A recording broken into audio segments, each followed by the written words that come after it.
أعوذ بالله من الشيطان الرجيم بسم الله الرحمن الرحيم الحمد لله رب العالمين والصلاة والسلام على سيدنا ونبينا أبي القاسم المصطفى محمد وعلى آله الطيبين الطاهرين. Assalamu alaikum, brothers and sisters. Welcome to another episode from the Tafsir of Dua Kumail podcast. Hopefully everyone is doing well. We will continue with the Tafsir of Dua Kumail, and in the last episode we had ended at these lines. Allahumma wa as'aluka su'ala man ishtaddat faqatuh. Oh Allah, I ask you the asking of a person whose need is very severe. He really needs your help. Wa anzala bika 'inda ash-shada'idi hajata. The one who has brought his need to you. Wa 'aduma fima 'indaka raghbatuh. And the one who is now interested and inclined in the things that you have to offer. Maybe if not before it wasn't like that, but now I'm asking as a person who is interested in the things that you have to offer now. And we talked about these, and we touched on this concept that as the human being gets older, Allah subhanahu wa ta'ala gives him more maturity, and of course he experiences different things in life. And because of that, naturally, as a human being gets older, normally a person will come closer to Allah subhanahu wa ta'ala. As opposed to a person who's younger, less maturity, it's a greater chance of him acting bold, having the audacity to disobey Allah subhanahu wa ta'ala. And that's why we mentioned in the hadith, the idea of doing tawbah at a young age is very much praised and it's very much emphasized. All right, so moving on now. In this part of the dua, the Imam was saying that you are the solution to my problems. I'm bringing my need to your door, right? Now, the next couple of lines are going to explain why he is doing that. Well, more than the next couple of lines, but the next, I would say, maybe 7 or 8 lines. So the next line continues like this. Allahumma aduma sultanak. Oh Allah, your force, your authority, sultan, referring to authority, it's great. وَعَلَى مَكَانُكَ, and you are lofty, you are high. وَخَفِيَ مَكْرُكَ, and your deception is hidden. This makr, we talked about it before. This makr refers to when someone disobeys Allah subhanahu wa ta'ala, and this continues. The verses of the Quran tell us that then Allah subhanahu wa ta'ala starts to plot against this individual, right? He's saying you have all this power, and if someone goes against you, what happens? Your makr is khafi. No one is immune from your plotting against them. No one is immune if you want to punish them, and you want to punish them heavily, because this makr means God plans and then punishes, right? As if to say that if someone were to normally punish you, it would just be like a normal punishment.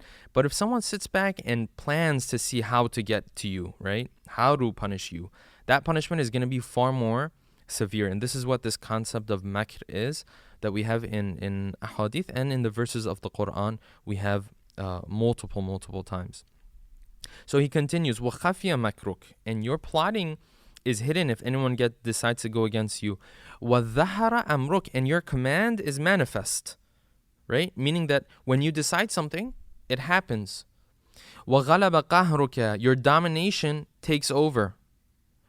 وَجَرَتْ قُدْرَتُكَ, and your power, it flows. In other words, it happens. If you decide for something to happen, then there's nobody that's going to stop it from happening.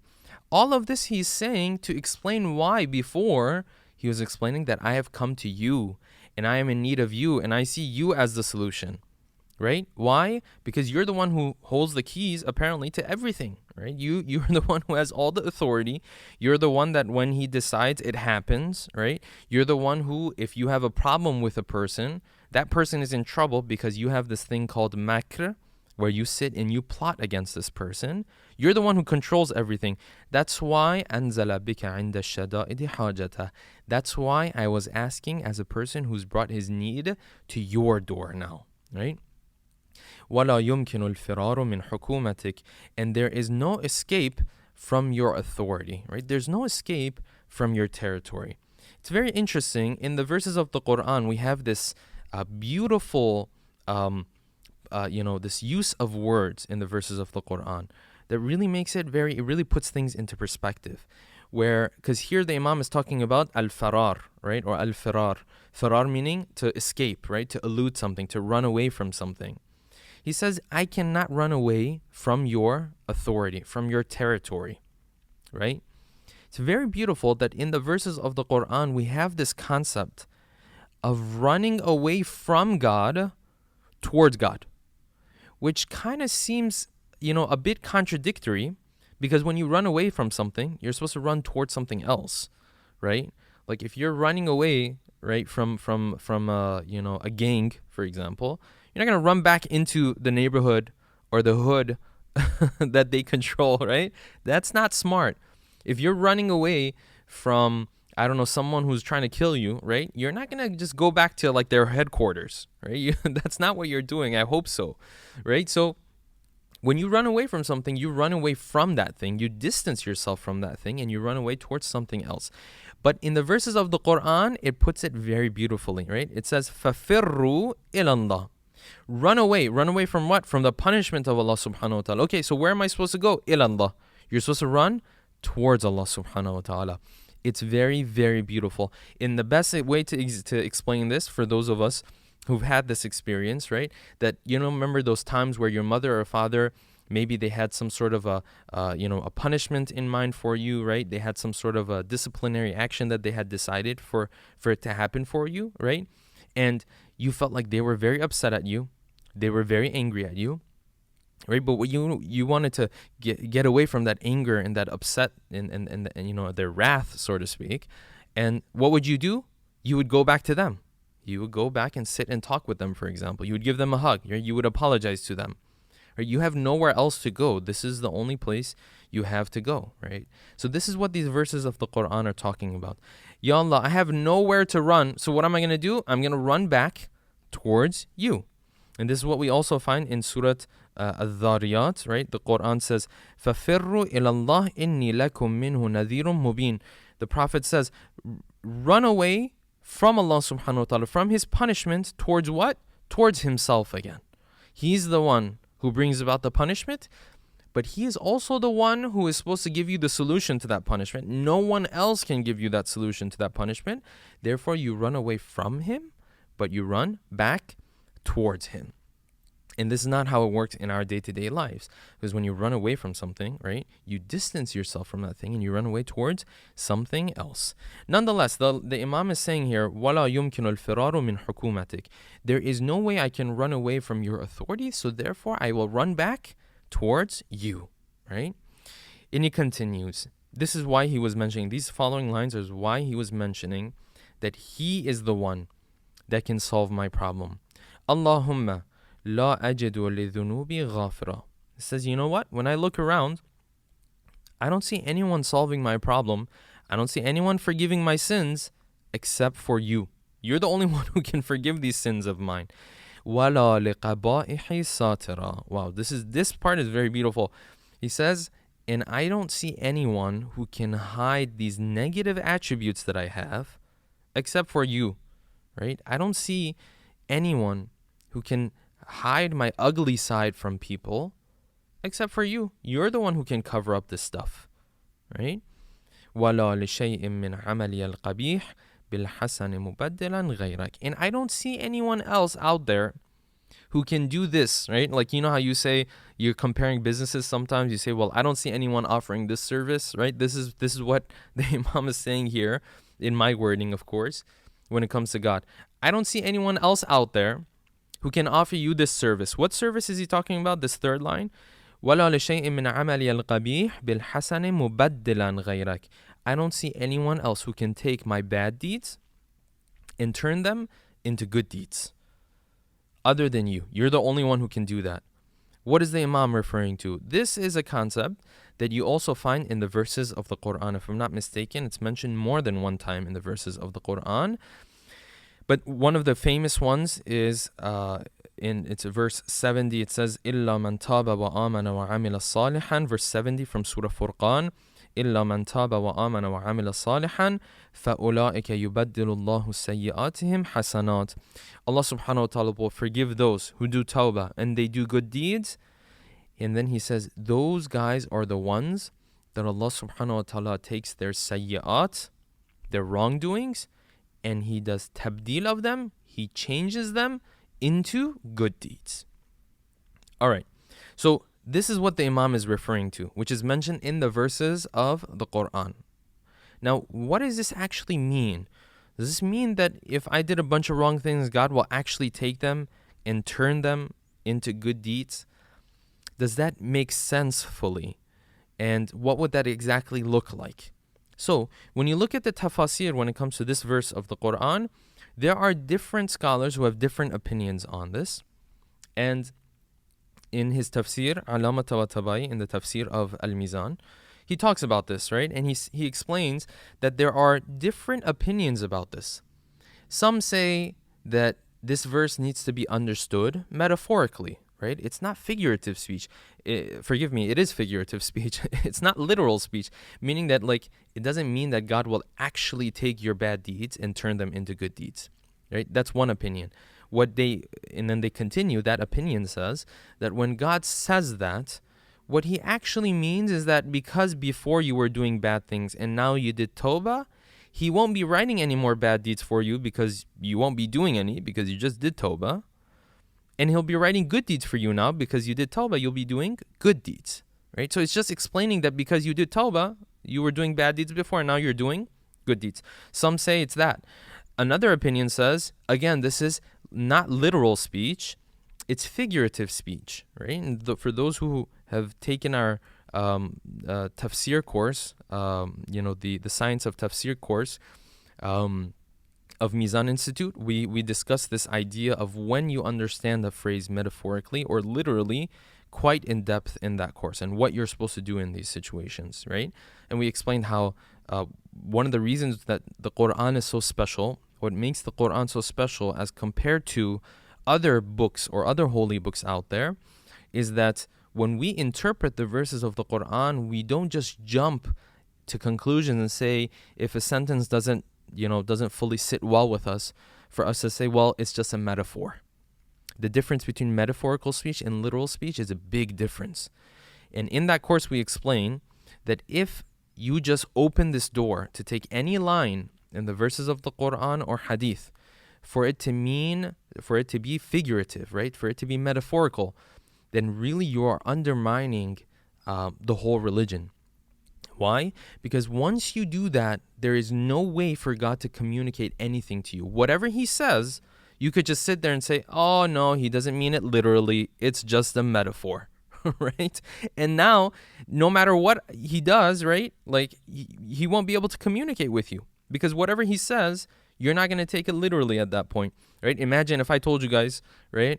Let us know how the podcast is. Give us some feedback. And you guys are like, no, he just means it metaphorically. He doesn't really mean it literally, right? He just means in your heart, just think about our podcast in your heart, right? And I'm like, no, let us know how we're doing. And you guys are like, no, he doesn't mean it literally. It's just a metaphor. And you can't communicate to one another, right?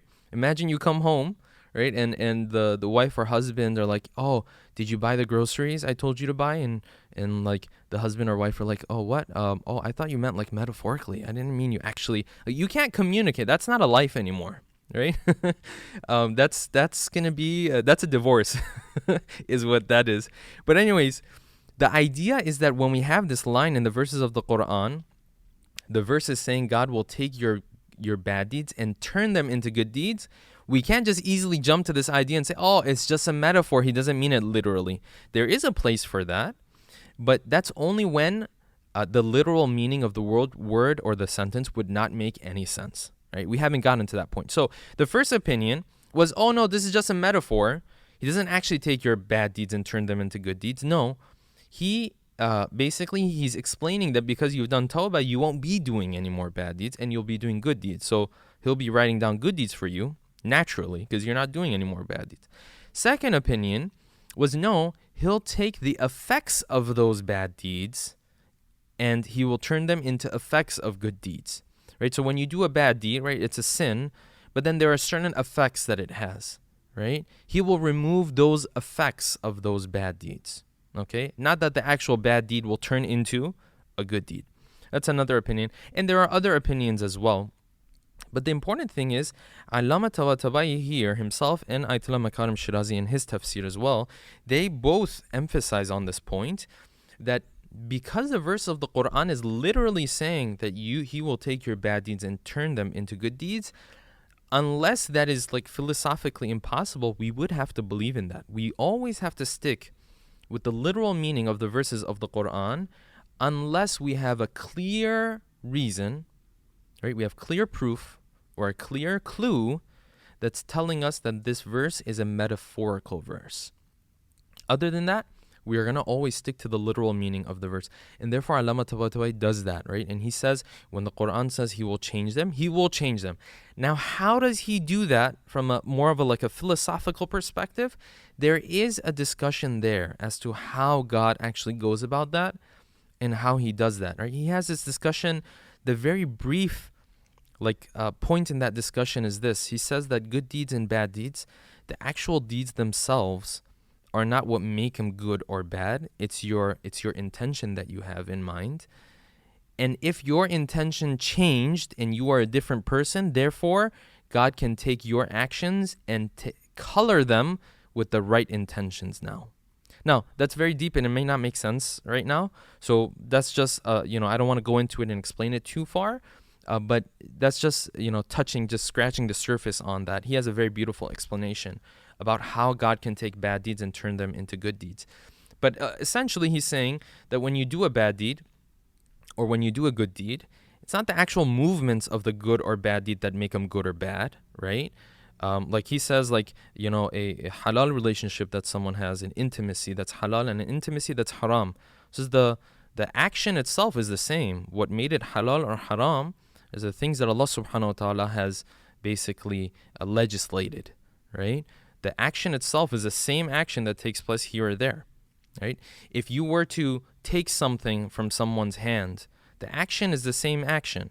Sometimes you take something from a child's hand because you're mean. Sometimes you take something from a child's hand because you want to protect them. So what made it different? It was your intention, right? And he says, therefore, when you change and you do tawbah, your intentions change. Therefore, your actions automatically change. And that is how Allah subhanahu wa ta'ala takes your bad deeds and He turns them into good deeds. Now, again, this is a more philosophical discussion. But as we wrap up this part of the dua, I want to share this hadith. It's a very beautiful hadith in which the Prophet was speaking to Abu Dhar, right? He was giving his wasiyah to Abu Dhar, the famous companion of the Prophet.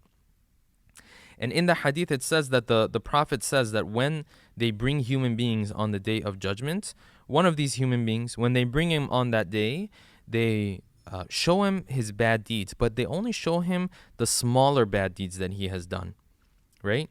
And when they show it to him, he starts to admit that, yes, I did that bad deed. I did that one. I did that one. I did all of these bad deeds, right? So he admits to all of these. But he's still afraid of those bigger wrongdoings that he's had, right? And then the call comes to him. He is addressed.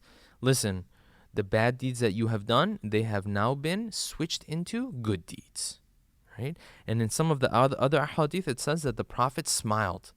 He smiled, and it's interesting, in the seerah of the Prophet, there are certain narrations, certain times where they say that the Prophet had a really big smile, right? And the way it's mentioned in the ahadith and the narrations is that his the teeth in the back of his mouth would appear, so to speak, like it was a bigger smile. In other words, usually he wasn't laughing loud where you could see his whole mouth, right? But normally it was a smaller smile, right? But then in some narrations, when, as if to say that the Prophet is really delivering something he's really pleased about, that he would smile and some of his other teeth would be seen. Meaning that this smile, he was really, really happy when he was saying this. That yes, the other bad deeds that you did, they have now been switched into good deeds. And in that tafsir of Allama Tabatabai, he mentions that we have multiple ahadith about this idea. So it seems as though that we would have to take this verse literally. That yes, Allah subhanahu wa ta'ala takes the bad deeds of a person, turns them into good deeds. Now, how does He do that? And is this conversion a 1-to-1 ratio, right? And how does it actually happen? That's a separate discussion. We may not be 100% clear on that. But it seems as though this is something that happens. Going back to the dua, the Imam was saying, وَلَا لِشَيْءٍ مِّنْ عَمَلِيَ الْقَبِيحِ, and I do not see anyone else offering this service where they will take my bad deeds and they will turn them into good deeds. Oh Allah, you're the only one who can do this for me.